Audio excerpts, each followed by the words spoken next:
মুহররম মাসের দ্বিতীয় বৃহস্পতিবারের দিনে বা রাতে গোপনে এই দোয়াটি 11 বার পড়ুন।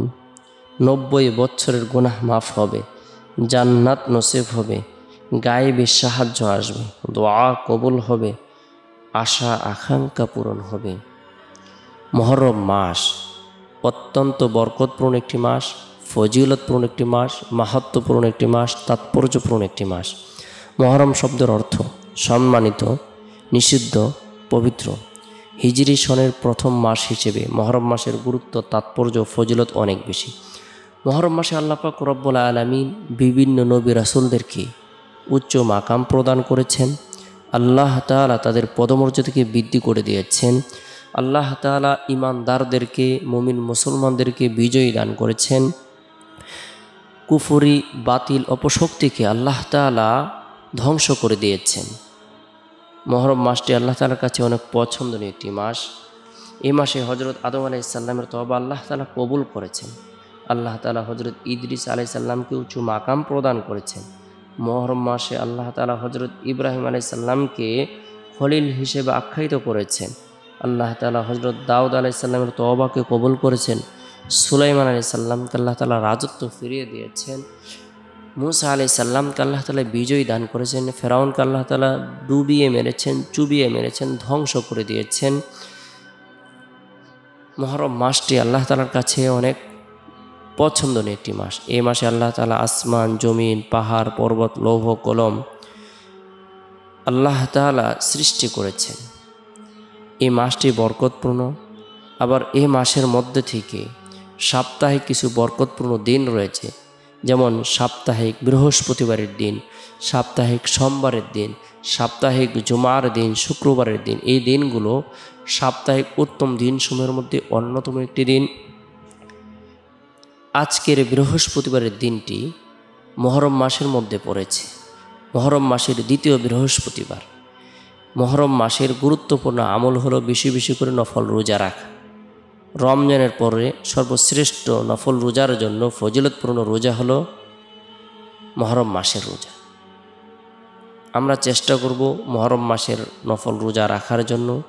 এর পাশাপাশি বরকতপূর্ণ এই দিনে এবং বরকতপূর্ণ এই মাসে গুরুত্ব সহকারে প্রত্যেকেই একাগ্রতার সাথে মনে প্রাণে বিশ্বাস রেখে নফল ইবাদত বন্দেগী করব। তাসবিহ, তাহলিল, দোয়া, দুরুদ, ওজিফা ইত্যাদি আমল করার জন্য চেষ্টা করব। গুনাহ থেকে বেঁচে থাকার জন্য চেষ্টা করব।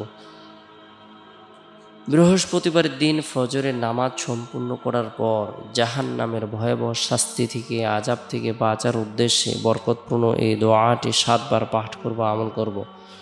আল্লাহুম্মা আজিরনি মিনান নার, আল্লাহুম্মা আজিরনি মিনান নার।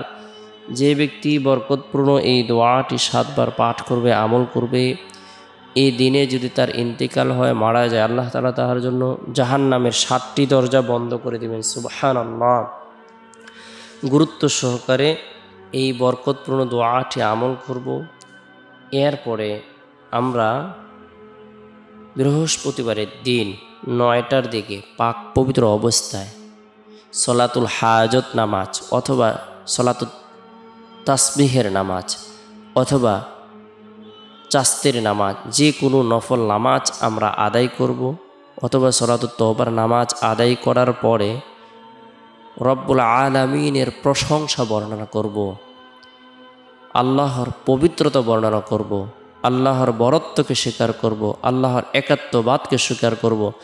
সুবহানাল্লাহি ওয়াল হামদুলিল্লাহি ওয়া লা ইলাহা ইল্লাল্লাহু আল্লাহু আকবার।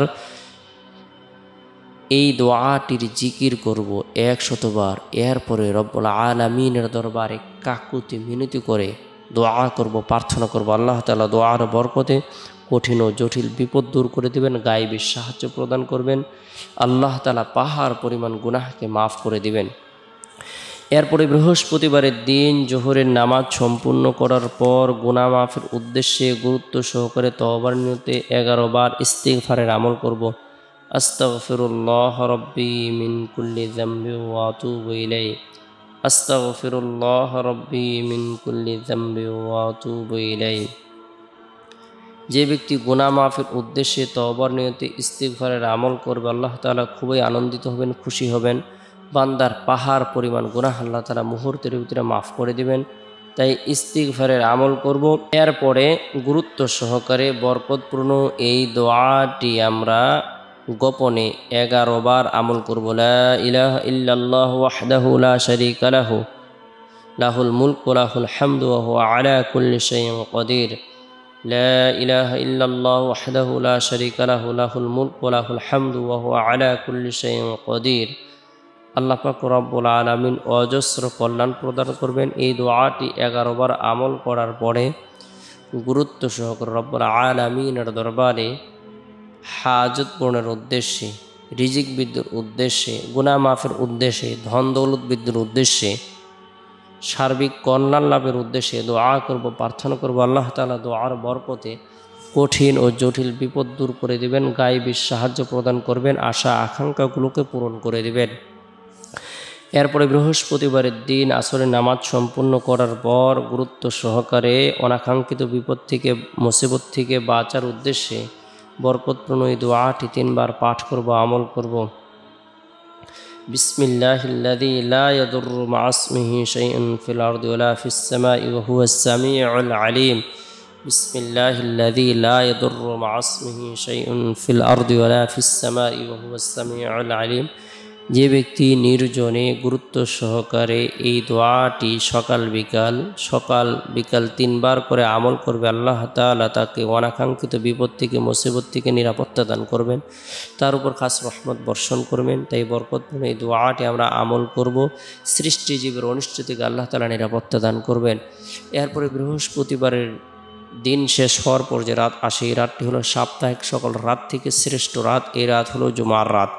এই রাতে আমরা গুরুত্ব সহকারে এশারের নামাজ সম্পূর্ণ করার পর সূরাতুল মুলকের আমল করব। তাবারাকাল্লাযী বিয়াদিহিল মুলক ওয়া হুয়া আলা কুল্লি শাইইন কাদির।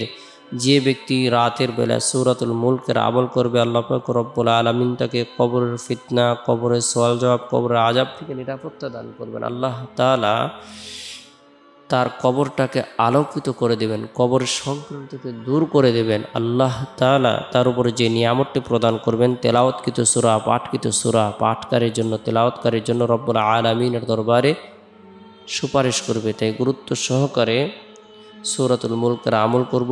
এরপরে তাসবিহ হাতে নিয়ে 100 বার নবী সাল্লাল্লাহু আলাইহি সাল্লামের প্রতি মহব্বত রেখে, ভালোবাসা রেখে দুরূদের আমল করব। আল্লাহুম্মা সাল্লি আলা মুহাম্মাদিন আবদিকা ওয়া রাসূলিক ওয়া সাল্লি আলাল মুমিনিনা ওয়াল মুমিনাত ওয়াল মুসলিমিনা ওয়াল মুসলিমাত। আল্লাহুম্মা সাল্লি আলা মুহাম্মাদিন আবদিকা ওয়া রাসূলিক ওয়াসল্লি আলাল মুমিনিনা ওয়াল মুমিনাত ওয়াল মুসলিমিনা ওয়াল মুসলিমাত। কোনো ব্যক্তি যদি বরকতপূর্ণ এই দুরূদের আমল করে, আল্লাহ তাআলা তাকে প্রচুর পরিমাণে ধন দৌলত, টাকা পয়সার ব্যবস্থাপনা করে দিবেন, তার অভাবকে দূর করে দিবেন। আল্লাহ তাআলা তাকে এমন জায়গা থেকে রিজিক দান করবেন যার ব্যাপারে তার কোনো কল্পনাও ছিল না, ধারণাও ছিল না। সুবহানাল্লাহ। এই দুরূদের আমল করব, আল্লাহ তাআলা খাস রহমত বর্ষণ করবেন, গুনাহকে মাফ করে দিবেন, পদমর্যাদাকে বৃদ্ধি করে দিবেন।